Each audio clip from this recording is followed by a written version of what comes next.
किसान क्या है कि खाना तो चाहते हैं देसी, लेकिन उगाना कोई नहीं चाहता।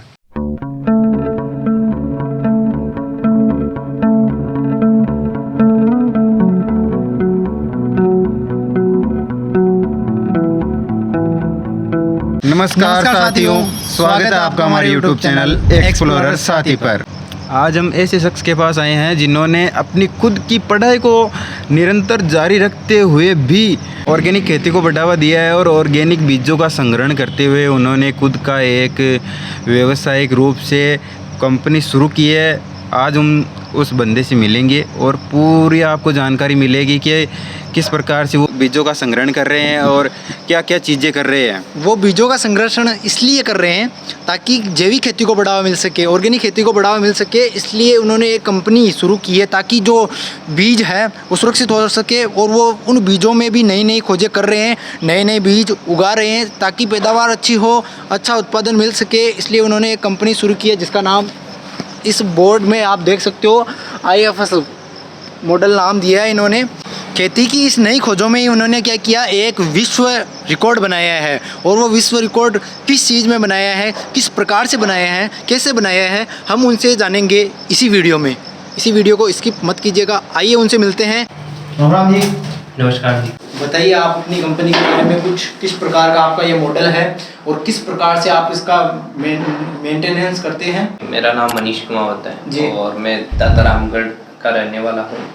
और मैंने ये सीड कंपनी बनाई किसान की ज़रूरतों को देखते हुए, उनको खेत में आने वाली परेशानियों को देखते हुए।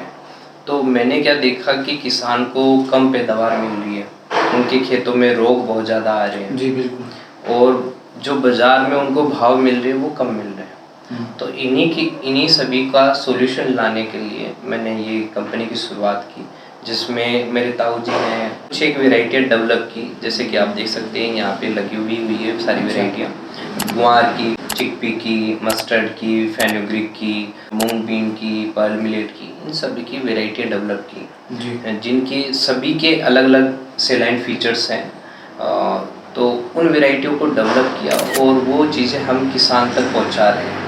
और किसानों को जो समस्याएं आ रही थी पहले, उन सभी का समाधान मिला है। उनको बेहतर परिणाम मिले हैं, जो ईल्ड है उसमें ज़्यादा उपज मिली है, उनको रोग उनके खेत में नहीं लग रहे हैं हमारी वैरायटी का यूज़ करने से, और जो बाज़ार में भाव मिल रहे हैं उनको वो भी ज़्यादा मिल रहे हैं। तो मैंने भारत का सबसे कम उम्र में कृषि क्षेत्र में वर्ल्ड रिकॉर्ड बनाया, जिसके अंदर मैंने टॉलेस्ट क्लस्टर बीन प्लांट का रिकॉर्ड बनाया था।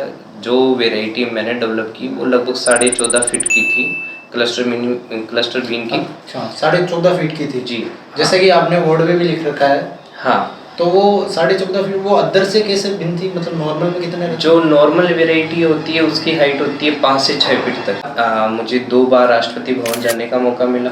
उसके अलावा ITPGRFA एक बहुत बड़ी टेरिटरी है जिसमें लगभग 150 देशों से ज़्यादा पार्टिसिपेट करते हैं, उसमें मुझे मौका मिला पार्टिसिपेट करने का। और उसके अलावा जो ये कंपनी बनाई उस पर सरकार की तरफ से मुझे 25 लाख रुपए मिले। और इसको आगे बढ़ाने के लिए इस जो आप ये ना शुरू किया है इसको बढ़ाने, हाँ, ये जो स्टार्टअप हमने शुरू किया है, इसको आगे बढ़ाने के लिए। ये बताएंगे 25 लाख रुपए आपको किस लिए मिले? ये जो वेराइटियाँ हमने डेवलप की है, इन वेराइटियों को बढ़ाने के लिए, मशीनरी के लिए, और एक तरीके से जो इनोवेशन हो चुका है उसको कॉमर्शियलाइजेशन इस वाली स्टेज पे ले जाने के लिए ये हमें पैसे मिले, ताकि जो आप ये उपज करते हो वो लोगों के पास ज़्यादा से ज़्यादा पहुंच सके और उनको भी इसका मुनाफा मिल सके। जी बिल्कुल। अच्छा, अब ये बताएंगे कि आपने जो मॉडल के रूप में ये रखा है बीज, कौन कौन से बीज है और किस किस किस्म के हैं? ये काबुली चना है हमारा, जो बोल्ड सीडेड है। अच्छा। और इसकी पैदावार बहुत ज़्यादा आती है और मार्केट में भाव भी ज़्यादा मिलते हैं क्योंकि आकर्षक दाना है। अच्छा। मोटी साइज होती है इसकी। ये दूसरा है वो है हमारा गुआर, जिसमें गम की मात्रा भी ज़्यादा है, फलियाँ ऊपर से लेके नीचे तक लगती है इसमें। ये वही वाला है क्या जो जिसमें आपने वर्ल्ड रिकॉर्ड बनाया? नहीं, ये दूसरी वेराइटी है। अच्छा, वो अलग वेराइटी है। और उसके अलावा हमारे पास काफ़ी वेराइटी है। काबुली चने की है, देसी चने की है, गेहूँ की है, सरसों की है, मूंग की है, बाजरे की है। इन सभी की हमारे पास अलग अलग वेराइटियाँ अवेलेबल है। अच्छा, ये सरसों है क्या ये वाली? हाँ, ये नीचे जो आप देख सकते हैं ये वाली? हाँ, ये पीली सरसों है। अच्छा, जिसकी गुणवत्ता भी काफ़ी अच्छी है। हम आपको फील्ड का दौरा करवाएंगे, तब हम आपको बेहतर तरीके से बता पाएंगे।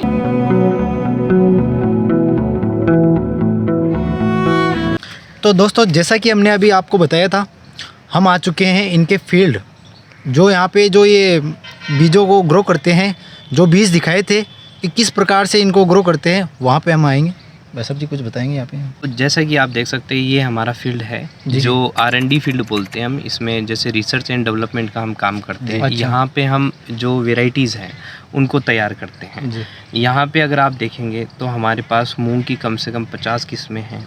मूंग, केवल मूंग की? केवल मूंग की। अच्छा। उनमें से जो बेस्ट होती है, अच्छा। हम मार्केट में वही लोगों तक पहुँचाते हैं। उसके अलावा ग्वार की हमारे पास लगभग 40-45 वेराइटियाँ हैं। अच्छा। उनमें से भी जो बेस्ट होती है वो मार्केट में चल रही है अभी।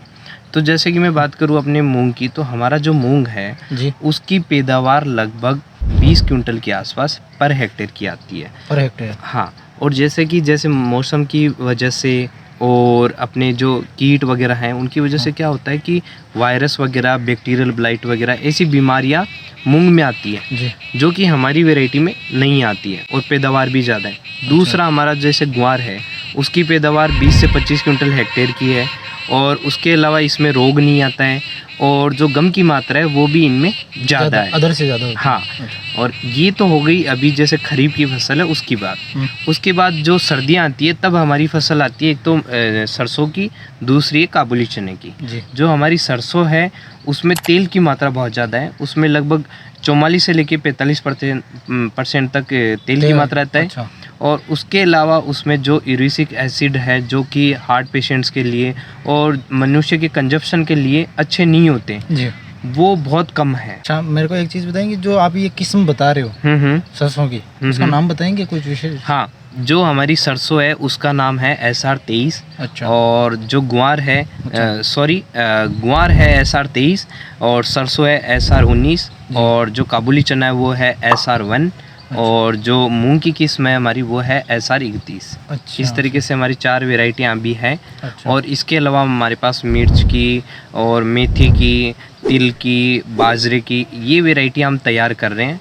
और एक वीट की हमारी जो वेराइटी है वो आने वाली है, जिसमें किसान क्या है कि खाना तो चाहते हैं देसी, लेकिन उगाना कोई नहीं चाहता। वो रहेगी एकदम। अच्छा। न्यूट्रिशियस रहेगा उसमें। तो वो चीज़ें हैं, हम क्वालिटी पे फोकस करते हैं, तो किसान को कहीं ना कहीं उसकी पैदावार से मुनाफा मिल रहा है, बीमारियों के लिए खर्च नहीं करना पड़ा, उससे मुनाफा मिल रहा है, फिर मार्केट में बेचने जाता है तब मुनाफा मिलता है। तो अल्टीमेटली बात करें तो जो ये वेराइटी हमने जो तैयार की है उनसे किसानों को काफ़ी फ़ायदा होता है।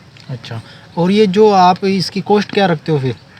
इसकी कॉस्ट हम मार्केट के हिसाब से डिसाइड करते हैं, और जो कंपनी के एक्सपेंसेस होते हैं उस हिसाब से मेंटेन करते हैं हम।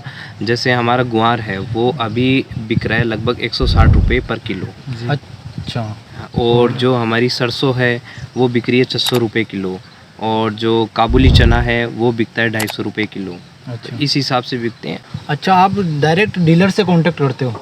नहीं, हमारा दोनों से है, B2B और B2C दोनों मॉडल है। मैं थोड़ा सा क्लियर कर देता हूँ। B2B में क्या होता है कि हम जैसे खाद बीज की दुकानें हैं उनसे संपर्क करते हैं, उनको बीज हमारा देते हैं। B2C में होता है कि हम डायरेक्ट किसानों को बीज देते हैं। अच्छा, तो कोई किसान अगर हमसे डायरेक्ट कांटेक्ट करता है तो हम उनको भी बीज देते हैं, और जो डीलर डिस्ट्रीब्यूटर हैं हम उनको भी बीज देते हैं। हालांकि उसमें एक रेस्ट्रिक्शन ये होता है कि जिस इलाके में हमारा ऑलरेडी डीलर डिस्ट्रीब्यूटर है, अच्छा। तो हम ये करते हैं कि हम उनके थ्रू ही वो बीज उनको पहुंचाते हैं। अच्छा। जहाँ पे हमारा डीलर डिस्ट्रीब्यूटर नहीं है वहाँ तक हम किसानों को हम खुद पहुँचाते हैं। अच्छा, तो इसमें मतलब जैसे किसान आपसे डायरेक्ट खरीदे और तो उसको क्या बेनिफिट वगैरह रहता है? सर देखो, बेनिफिट तो फिर वो चीज़ हो जाएगी ना कि हम दुकान वालों को दे रहे हैं, वो कुछ अपनी रेट पे दे रहे हैं, हम अलग रेट पे दे रहे हैं, तो उस चीज़ से कोई बेनिफिट नहीं मिलता। लेकिन ये श्योरिटी आपको ज़रूर मिल सकती है कि आपको जो बीज और जो क्लेम किया जा रहा है वो 101% आपको श्योर, हमसे अगर आप डायरेक्ट लेते हो तो वो आपको सही मिलेगा। अच्छा, क्वालिटी पे काम कर रहे हो? हाँ, ये बात है। अभी हम जानेंगे इनसे कि जो इनका फील्ड है, ट्रायल फील्ड, इनमें कौन कौन से इन्होंने उगा रखी हैं फसलें, तो यहाँ पे कौन कौन सी उगा रखी है अभी? अभी ट्रायल हमने लगा रखा है मूंग का, जी, ग्वार का, जी, बाजरे का। ये 3 चीज़ें हैं हमारे पास। अच्छा। उसके अलावा कुछ एक वैरायटी हमारे चंवला की है। अच्छा, बाजरे की कौन सी किस्म है? बाजरे की हमारे पास खुद के सिलेक्शन है, अलग अलग वेराइटियाँ हैं, अच्छा। खुद की है। और देसी में है लगभग अच्छा। वेराइटियाँ, सारी? जिनकी हाँ, जिनकी अगर आप खाने की बात करें तो अगर उनके कोई भी प्रोडक्ट बनाते हैं, अभी मिलेट ईयर भी चल रहा था लास्ट जी। ईयर, तो उसके प्रोडक्ट बना लेते हैं, तो वो भी न्यूट्रिशियस होते हैं, क्योंकि इनकी जो रिपोर्ट है, टेस्ट रिपोर्ट करवाई थी हमने, तो जो अदर वेराइटियाँ थी उनसे काफ़ी ज़्यादा ये न्यूट्रिशियस पाए गए हैं जो हमारे पास जो वेराइटीज़ हैं वो। और इनकी पैदावार भी अच्छा है और चारा भी बहुत अच्छा होता है जी। आज अलग किस्म है, अलग किस्म है, अलग किस्म है, वो बाट रखे हो फिर मैंने। हाँ सब अलग अलग है। और भी के अलावा जी यहाँ रोग को है ना, वो हम मेजर करा जी, देखो ई कमान ज़्यादा रोग है, हाँ। इन कम रोग है, और बी कमान थोड़ो कम है, हाँ। तो ये हिसाब से अलग अलग वेराइटी बाकी है सारी आपको कैटेगराइजेशन में रखा। गंवार की। हाँ। अच्छा।